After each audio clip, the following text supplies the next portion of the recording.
So Sambireddy గారు ఇప్పుడు basic గా ఇంట్లో చూసుకుంటే అవును. అంటే పూర్ లైటింగ్ వల్ల ఏదైనా డోర్ కి గుద్దుకోవటమో లేకపోతే బాత్రూమ్ లో జారి పట్టమో స్టెప్స్ దగ్గర కింద పట్టమో ఇలా జరుగుతుంటుంది. సో దీనికి మెయిన్ రీజన్ ఏంటి అండ్ ఎలా ప్రివెంట్ చేయాలి? సో దీన్ని ప్రివెంట్ చేయాలంటే వెరీ సింపుల్. మనకి హాల్లో లక్స్ లెవెల్ 250 ఉండాలి, స్టెప్స్ మీద 90 ఉండాలి, వాష్రూమ్స్ లో 200 లక్స్ లెవెల్ ఉండాలి. ఈ లక్స్ లెవెల్ మెయింటైన్ చేసుకోవచ్చు మనం. సో దీనికి వెరీ సింపుల్ గా మనం ఇక్కడ లక్స్ మీటర్ అని ఉంటుంది, మన మొబైల్లో యాప్ లో డౌన్లోడ్ చేసుకోవచ్చు. ఇక్కడ చాలా ఎక్కువ ఎందుకు ఉందంటే చాలా లైట్స్ వేసాం కాబట్టి ఎక్కువ. ఇది 250 ఉంటే సరిపోతుంది. సో ఈ 250 కావాలంటే ఏం చేసుకోవచ్చు మనము? సో ఇట్లాంటి స్లిమ్ ప్యానల్ పెట్టుకోవచ్చు.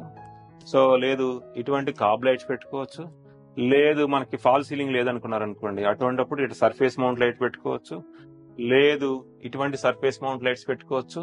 లేదు నాకు బడ్జెట్ లేదనుకుంటే ఇటువంటి ట్యూబ్ లైట్ పెట్టుకోవచ్చు. ఇంకా బడ్జెట్ లేదనుకుంటే బల్బ్ పెట్టుకోవచ్చు. ఓకే. సో ఈ బల్బ్ లైట్ కూడా మనం చూడాల్సింది ఏంటంటే టోటల్ లక్స్ లెవెల్ అనేది 250కి హాల్లో ఉండాలి. ఆ విధంగా మనం మెయింటైన్ చేస్తే డెఫినెట్ గా ఈ యాక్సిడెంట్స్ అనేవి 0 అవుతాయి. సో ఇది ఎంత బడ్జెట్ లో మనం ఇది సెటప్ చేసుకోవచ్చు అరౌండ్? సో ఇప్పుడు ఒక డబుల్ బెడ్రూమ్ ఉంది అనుకోండి, మీరు హై ఎండ్ కి వెళ్ళినా 35,000 లో అయిపోయింది. ఓకే. అదే మనకు ఒక విలేజ్ లో బల్బులు పెట్టుకున్నాం అనుకోండి 5,000 10,000 అయిపోయింది.